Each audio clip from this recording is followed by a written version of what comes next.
बहुत समय पहले की बात है। एक छोटे से गांव बलदेवपुर में, जहां हर घर में एक ही सी बात थी, कड़ी मेहनत और संघर्ष। इस गांव में लखन अपनी पत्नी शालिनी, बूढ़ी माँ और नन्ही बेटी दिया के साथ एक छोटे से घर में रहता था।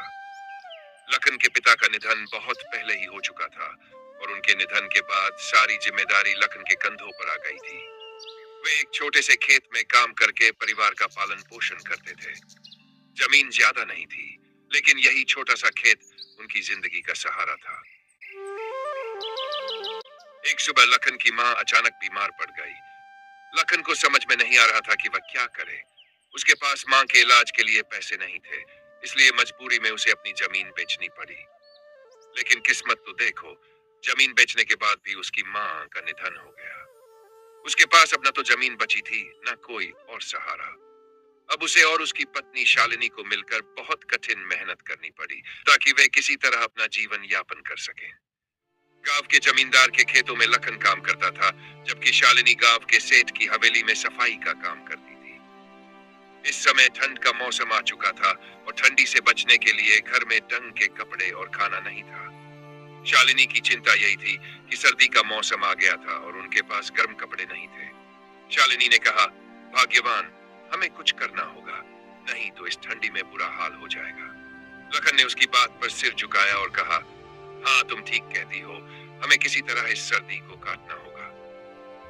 दोनों ही इस सर्दी के मौसम से बहुत परेशान थे, लेकिन काम तो करना ही था। ठंडी इतनी बढ़ चुकी थी कि सुबह सुबह बाहर निकलते ही शरीर सुन्न हो जाता था। शालिनी को सुबह जल्दी उठकर सेठ के काम पर जाना था और वह ठंड से कांपते हुए घर से बाहर निकली।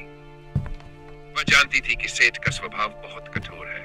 अगर वह समय पर काम नहीं करती तो उसे डांट पड़ती। जैसे ही शालिनी सेठ के घर पहुंची, सेठ ने उसे देखकर चिल्लाया, तुम इतनी देर से क्यों आई हो? मेरे बाकी नौकर तो सुबह 4 बजे से काम पर लग जाते हैं। लगता है तुम काम की अहमियत नहीं समझती हो। शालिनी ने माफी मांगते हुए कहा, सेठ जी, आज बहुत ठंड थी, इसलिए देर हो गई। लेकिन आप चिंता मत करें, मैं जल्दी से काम निपटा कर चली जाऊंगी। फिर भी सेठ ने उससे सख्त लहजे में कहा, जाओ और चुपचाप काम पर लग जाओ। अगर काम में कोई गलती हुई तो तुम्हारी जगह कोई और काम करेगा। इस पर शालिनी को बहुत दुख हुआ, लेकिन उसकी मजबूरी थी। वह चुपचाप काम में लग गई। वही लखन भी ठंड में जमींदार के खेत में काम कर रहा था। वह भी सर्दी से कांपते हुए काम कर रहा था। जमींदार ने उसे लगातार धमकाते हुए कहा, लखन, काम ठीक से करो, ठंड का बहाना मत बनाओ। अगर तुमने काम पूरा नहीं किया तो तुम्हें एक भी पैसा नहीं मिलेगा। लखन की हालत भी बुरी थी, लेकिन वह अपने परिवार के लिए काम कर रहा था। उसकी चिंता सिर्फ इस बात की थी कि उसे किसी भी हालत में पैसे चाहिए थे ताकि वह अपनी पत्नी और बेटी को ठंड से बचा सके। एक दिन वह काम करने में इतना थक गया था कि उसकी हड्डियां भी चटकने लगी, लेकिन उसने फिर भी काम जारी रखा। उसका दिल यही सोचता था, अगर काम छोड़ दिया तो जमींदार मुझे निकाल देगा और फिर घर कैसे चलेगा। वही गांव के बुजुर्ग सूरजराम ने गांव के लोगों को एकत्रित किया और कहा, देखो, इस बार ठंड बहुत ज्यादा है। अगर हम सब मिलकर उपाय नहीं करेंगे तो बहुत लोग इसकी चपेट में आ जाएंगे। हमें जंगल से लकड़ियां लानी होंगी और हर घर में अलाव जलाने की व्यवस्था करनी होगी।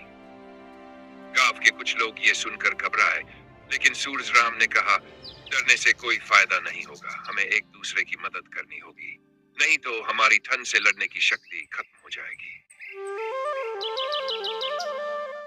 रात के समय लखन अपनी बीमार बेटी दिया को देखकर बहुत चिंतित था। उसकी हालत खराब हो गई थी और उसका चेहरा लाल हो चुका था। लखन ने सोचा, भगवान, ये सर्दी बहुत खतरनाक हो गई है। मेरी बेटी की हालत बिगड़ रही है, लेकिन घर में लकड़ियां नहीं है। क्या करूंगा? शालिनी भी डरते हुए बोली, लखन, हमें लकड़ियां लानी चाहिए ताकि हम घर में आग जलाकर दिया को गर्मी दे सके। लेकिन लखन ने कहा, मैं वैद्य जी को लेकर आता हूँ, तुम चिंता मत करो। वह भागते हुए वैद्य जी के पास गया, लेकिन रास्ते में तेज बारिश शुरू हो गई।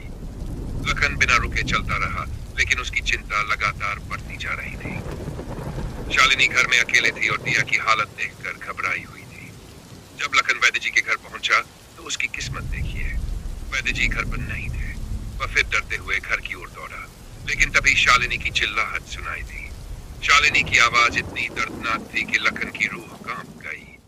उसने दौड़ते हुए घर में दाखिल किया और देखा कि उसकी बेटी की आंखें बंद हो चुकी थी। दिया को सर्दी और बुखार ने अपने गिरफ्त में ले लिया था। इस दृश्य को देखकर लखन और शालिनी दोनों का दिल टूट गया। उनकी प्यारी बेटी जो हमेशा उनकी उम्मीद थी, अब उनसे जुदा हो गई थी। उस रात की सर्दी ने एक और परिवार को बर्बाद कर दिया। गांव में यह खबर फैल गई और लोग लखन और शालिनी के घर आए। लेकिन अब देर हो चुकी थी, क्योंकि दिया ने अपनी जान गंवा दी थी। इस तरह यह कहानी हमें यह सिखाती है कि जब तक हमारे पास ताकत हो, हमें उन लोगों की मदद करनी चाहिए जो खुद की मदद नहीं कर सकते। सर्दी और गरीबी से जूझ रहे लोगों की मदद करना हमारी जिम्मेदारी है। लाइक का बटन दबाना फ्री है, तो दबा ही दीजिए। आपके लाइक से हमें और मेहनत करने की प्रेरणा मिलती है।